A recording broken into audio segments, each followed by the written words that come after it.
They changed the communications to remove emojis. Are you blaming the New York Times for doing that? I'm blaming the New York Times for participating with Blake Lively's publicists, part of facilitating the complaint getting filed with the CRD, which is the Civil Rights Division, and knew the complaint was getting filed, encouraged them to file the complaint, had a copy of the complaint before it was filed, and once it was filed, they went with a story. They literally were removing text in between text and emojis to sort of make it sound worse. What if everything you thought you knew about Hollywood's most polished power couple turned out to be a mirage? Strange alliances, explosive accusations, and twisted text messages have shattered the glossy exterior surrounding Blake Lively, Justin Baldoni, and an entourage of high-profile insiders. In the past few months, these two have launched lawsuits, traded harsh words, and exposed private details in a series of media leaks that only seem to get bigger and messier. Taylor Swift's name is now swirling in the chaos, Ryan Reynolds is locked in a protective husband mode, and major publications have become battlegrounds for warring PR teams. But how did this once promising collaboration turn so sour? And why are rumors now swirling about secret edits, hush-hush deals, and a rumored meltdown that could redefine both of their careers? Before we peel back every controversial layer, brace yourselves for a story that pivots from sweet smiles on the red carpet to shocking confrontations behind the scenes. Let's dive into the labyrinth of allegations, receipts, and rebuttals that's captivating Hollywood and threatening to swallow entire reputations whole. And specifically said that those messages were cherry-picked and used out of context. Was there a follow-up phone call? Was there, please tell us more? What do you mean by cherry-picked and taken out of context? There was no investigative journalism done whatsoever. It was a complete reckless disregard for the truth. It all started with a seemingly perfect partnership. Blake Lively, known for her poised charisma and unwavering fan base, joined forces with Justin Baldoni, the charismatic actor-director best recognized for his heartfelt storytelling. Their goal was simple: bring a beloved novel to the big screen and create cinematic magic. From the outside, the synergy looked promising. Media outlets buzzed about how Blake's star power could draw massive audiences, while Justin's track record in directing emotionally driven projects added creative depth. Yet rumors about a simmering tension emerged even before filming wrapped. Whispers hinted that Blake wanted a stronger producer role, something about final script approval and storyline changes. So the iconic rooftop scene in this movie, my husband actually wrote it. Nobody knows that, but you now. Meanwhile, Justin, committed to his vision, supposedly felt cornered. Fans naturally shrugged it off at first. After all, don't creative differences happen on every film set? But those differences escalated in ways no one anticipated. Some insiders claimed the friction stemmed from Blake's desire to transform her on-screen persona beyond the script's original plan.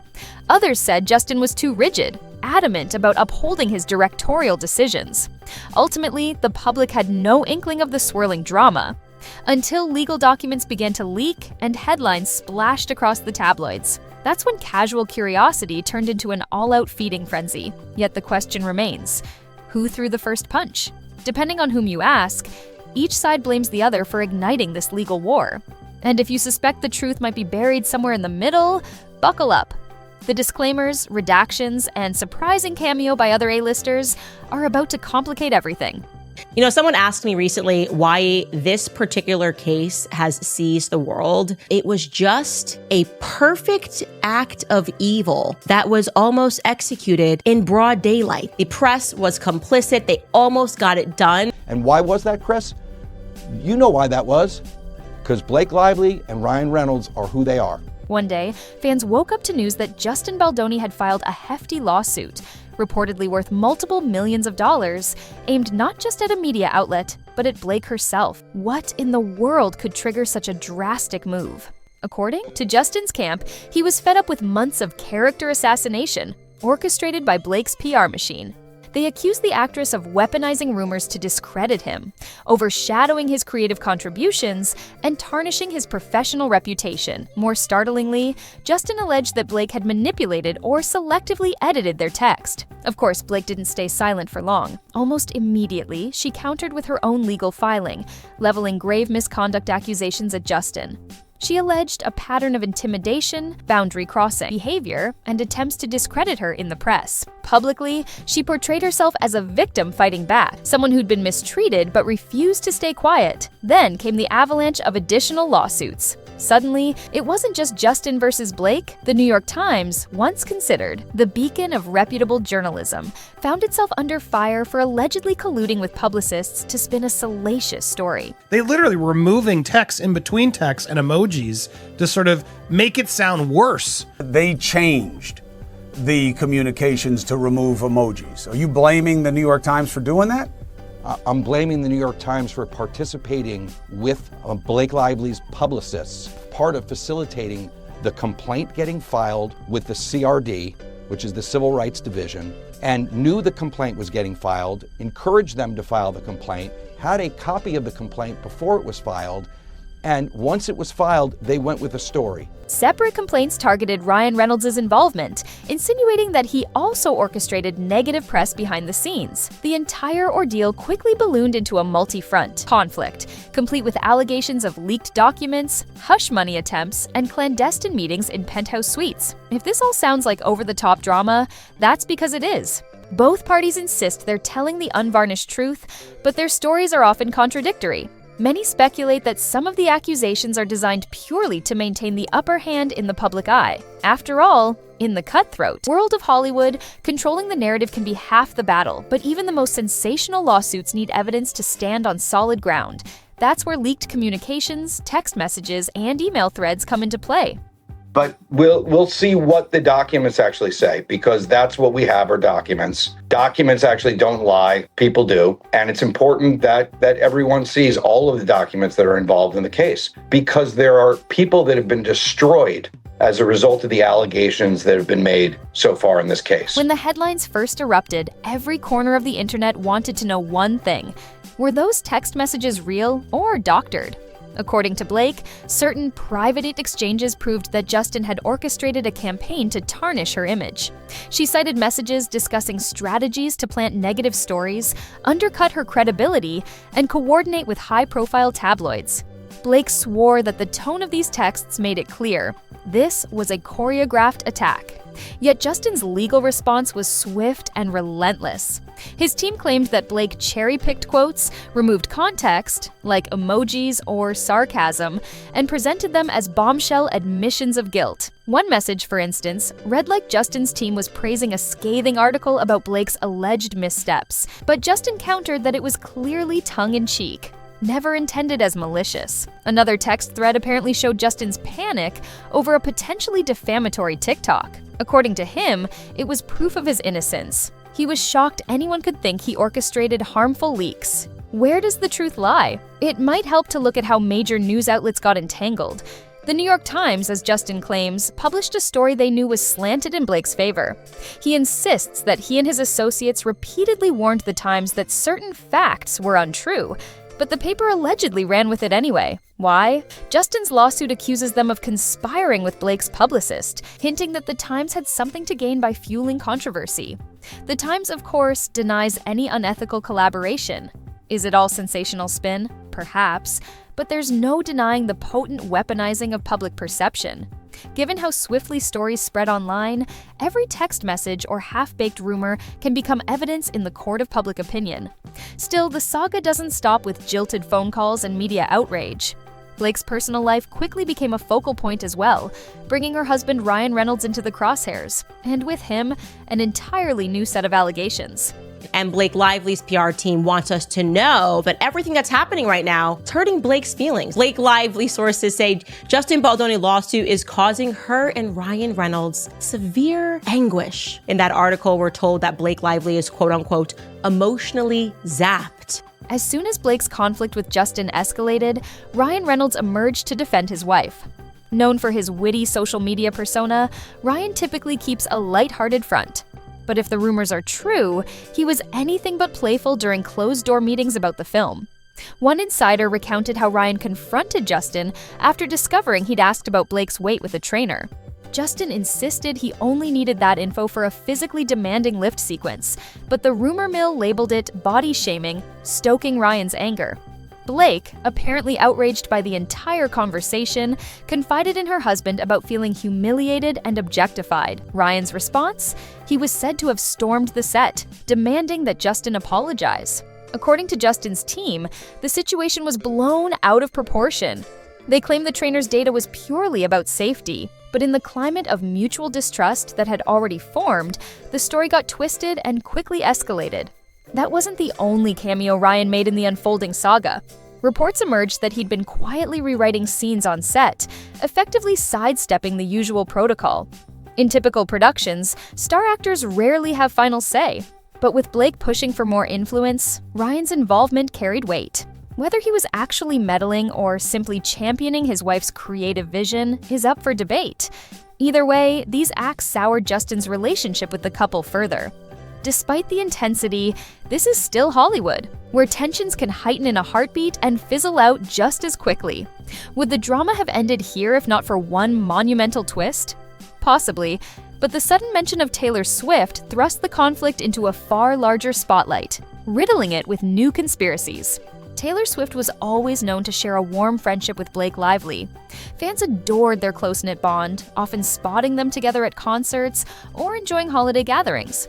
So, when Justin's legal team revealed that Taylor's name had appeared in court documents, jaws dropped. Just how did the pop megastar get caught in this chaotic web? The short answer? She may have unwittingly become an accessory to Blake's attempts to garner extra leverage.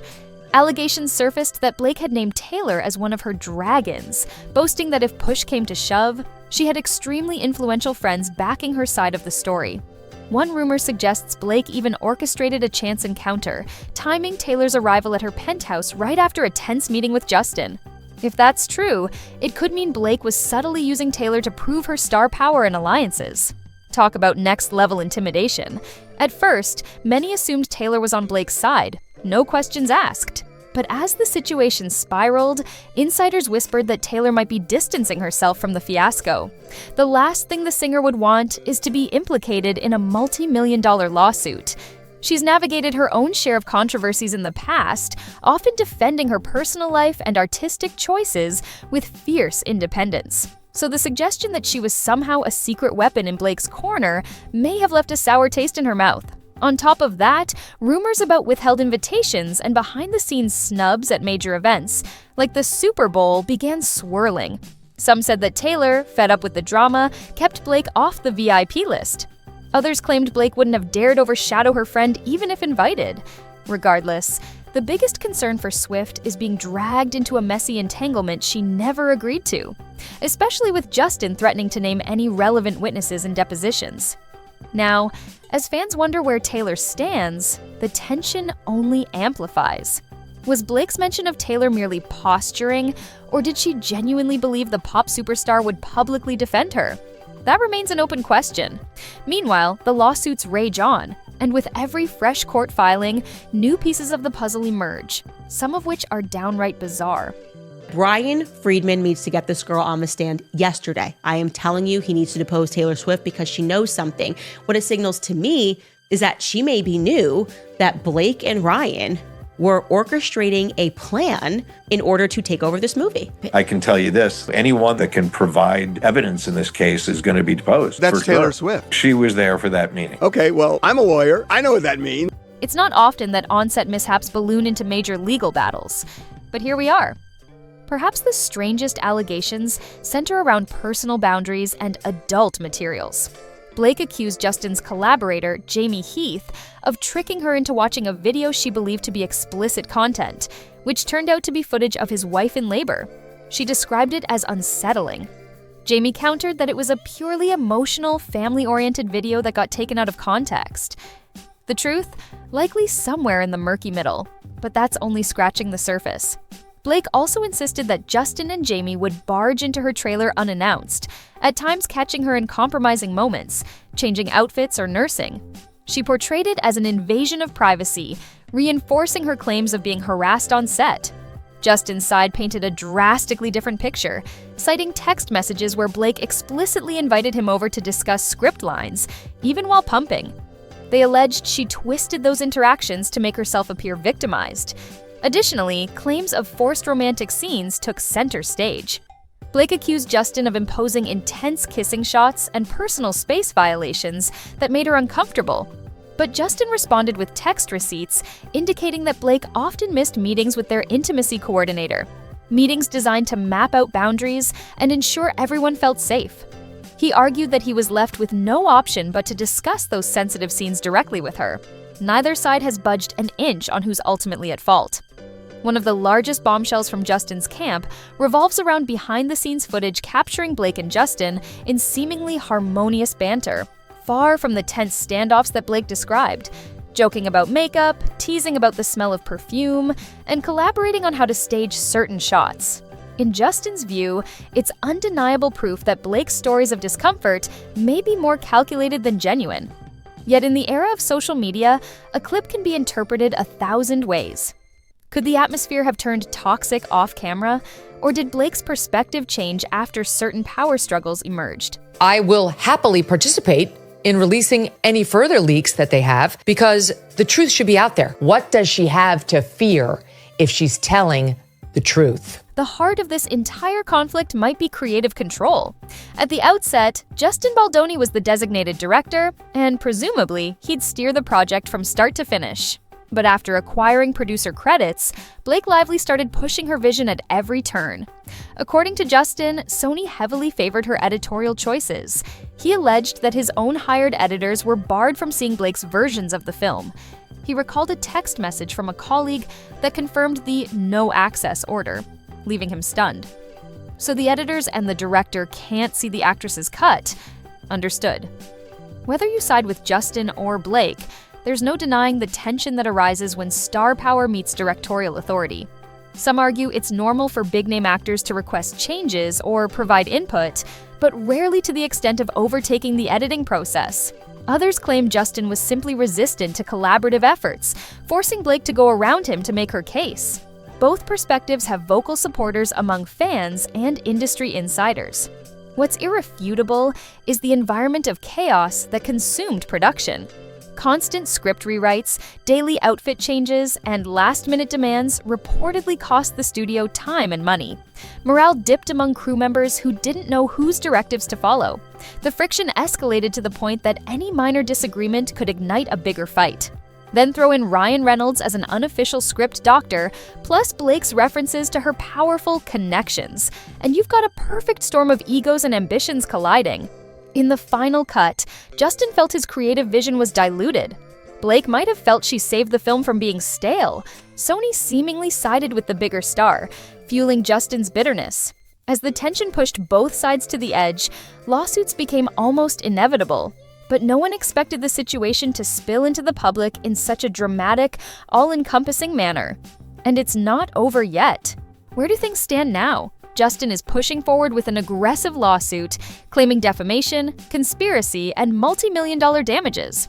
Blake is rallying her camp, insisting she was the target of intimidation and sabotage, and that her lawsuits merely seek justice for wrongdoing.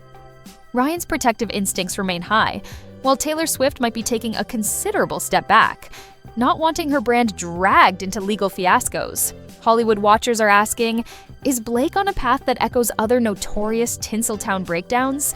Or could she emerge unscathed if she proves Justin's allegations are hollow? At this juncture, neither side seems ready to settle quietly, meaning the fight could continue in public courtrooms and even more public headlines. Every new legal filing might yield more jaw-dropping glimpses into their private text messages, behind-the-scenes footage, or phone calls with influential allies. Meanwhile, fans find themselves in an uneasy position, unsure whether they're witnessing a genuine stand against wrongdoing or a cunning quest for supremacy in Hollywood's ultimate arena of power. Gossip columns are ablaze with speculation that Blake risks a major downfall if she can't substantiate her claims. Others argue that Justin is taking a huge gamble if he's exaggerating or misrepresenting events. Only time will reveal the fate of these once promising collaborators. Will they strike an 11th-hour deal to bury the hatchet? Or will the final showdown in court make every previous Hollywood feud look tame by comparison? For now, the tension is far from resolved, and fresh details seem to emerge by the day. Now it's your turn to weigh in. Which storyline do you believe? The one in which Blake Lively is bravely fighting a controlling director intent on stifling her voice? Or the one portraying Justin Baldoni as a victim of a calculated smear campaign orchestrated by a powerful Hollywood star and her inner circle? Drop your perspective in the comments, because the real verdict might come down to the court of public opinion before any official ruling. And remember, big egos, bigger budgets, and unstoppable PR engines make for explosive drama. Whichever side you're on, buckle up, because this saga is poised to dominate the headlines for a long time. If you've enjoyed this deep dive, don't forget to like, subscribe, and ring that notification bell for more eye-opening stories unraveling the secrets behind Hollywood's closed doors. Stay tuned, and we'll see you in the next video. All right, show's over. Hungry for more twists? You know where to find us. Keep that popcorn hot. We'll handle the drama. Want to catch the next showdown in real time? Hit subscribe and buckle up.